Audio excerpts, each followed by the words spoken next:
Assalamualaikum warahmatullahi wabarakatuh. Bismillahirrahmanirrahim. Allahumma sholli ala Muhammad wa ala ali Muhammad.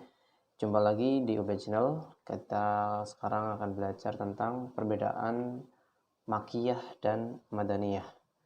Sebelumnya kita berdoa semoga Allah memberikan kita ilmu yang manfaat, rezeki yang berkah dan melimpah, dan yang paling utama adalah kita mati dalam keadaan husnul khotimah. Ya, langsung saja. Perbedaan mendasar antara surat Makkiyah maupun Madaniyah yaitu ada 3 jenis. Yang pertama adalah perbedaan dalam hal tempatnya, tempat turunnya. Kalau Makkiyah jelas, hampir umum ya, hampir semua tahu bahwasanya Makkiyah itu di Mekah, sedangkan Madaniyah itu di Madinah. Sedangkan waktu turunnya, kalau Makkiyah itu sebelum Nabi hijrah, kalau Madaniyah itu setelah hijrah. Selain itu juga ada objek pembicaraan atau sasaran ayat itu turun untuk siapa. Kalau Makkiyah itu untuk penduduk Mekah, kalau Madaniyah itu untuk penduduk Madinah. Dan ini perbedaan mendasarnya. Ternyata setelah kita kupas ya, itu ternyata banyak sekali yang menjadi ciri khas masing-masing. Selanjutnya perbedaan spesifik antara Makkiyah dan Madaniyah. Ciri spesifik pertama bagi surat Makkiyah adalah 1. Di dalamnya terdapat ayat-ayat sajdah. Yang kedua, ayat-ayatnya biasanya dimulai dengan kata kala. Lalu yang ketiga, biasanya dimulai dengan ungkapan ya ayyuhan nas, wahai manusia ya. Di sini belum ada kata beriman. Yang keempat, ayat-ayatnya mengandung tema kisah para nabi dan umat-umat terdahulu. Yang kelima, ayat-ayatnya berbicara tentang kisah Nabi Adam dan Iblis kecuali surat Al-Baqarah.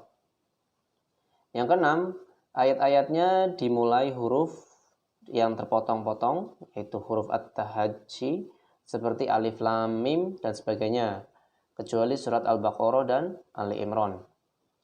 Yang ketujuh, isinya ini biasanya tentang ajakan bertauhid, yaitu mentuhankan atau mengesahkan Allah.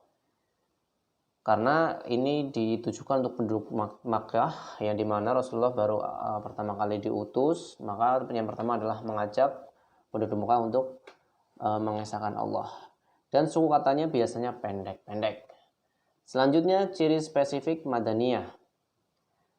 Biasanya itu mengandung ketentuan tentang kewajiban, had, ya, hukum, seperti jinayah dan sebagainya, ibadah, muamalah, kekeluargaan, faraid, keluarga itu seperti menakahat ya, faraid, nama waris, jihad, hubungan sosial, dan sampai internasional. Yang kedua, biasanya mengandung sindiran terhadap kaum munafik, kecuali surat Al-Ankabut. Karena di dalam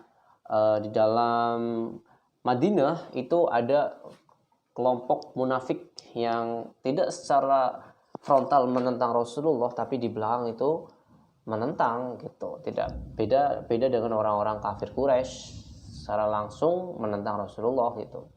Yang ketiga, mengandung uraian dialog dengan ahlul kitab. Ya, karena di dalam Madinah Rasulullah itu bersinggungan langsung dengan penduduk Yahudi gitu ya, sehingga sering adakan dialog dengan ahlul kitab, sehingga wahyu yang turun tuh juga ada kaitannya dengan ahlul kitab. Yang keempat, suku kata dan ayatnya panjang-panjang. Yang kelima, biasanya dimulai dengan ungkapan ya ayyuhalladzina amanu. Nah, ini karena orang yang sudah beriman ketika sudah di Madinah kebanyakan sudah banyak yang beriman.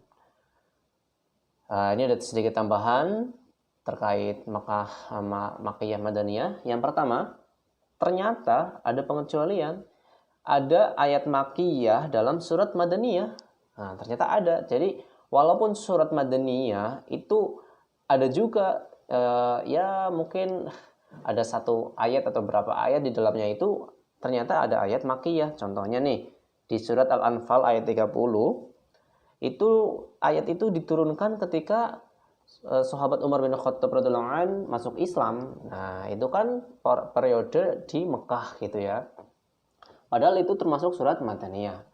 Yang kedua, ayat Madaniyah dalam surat Makkiyah gitu ya. Nah, seperti surat Al-An'am ayat 151 sampai 153 dan surat Al-Hajj. Nah, ini jadi ada ayat yang ya bahasa Jawa itu nyelesep gitu ya. Yang ketiga ada juga nih, tadi kan yang perbedaan mendasar bahwasanya ayat Madaniyah itu turun di Madinah. Ternyata tidak 100%, ada beberapa ayat atau ini contohnya adalah surat Al-Hujurat yang dimana ini adalah ayat Madaniyah sebenarnya. Ayat Madaniyah yaitu diturunkan setelah Nabi hijrah, tapi turunnya itu di Mekah. Karena di Al-Hujurat ayat 13 ini turunnya di Mekah ketika penaklukan Mekah, yaitu Fathu Mekah. Yang keempat, ada juga ayat Makkiyah ternyata turun di Madinah. Nah, contohnya di surat Al-Mumtahanah turun di Madinah, tapi seruannya itu dituju ke penduduk Mekah. Seperti itu. Nah, terakhir adalah manfaat kita mengetahui Makkiyah dan Madaniyah, yaitu yang pertama adalah sebagai alat bantu dalam menafsirkan Al-Quran. Yang kedua, meresapi gaya bahasa Al-Quran untuk metode berdakwah. Yang ketiga, mengetahui sejarah hidup Nabi Muhammad SAW.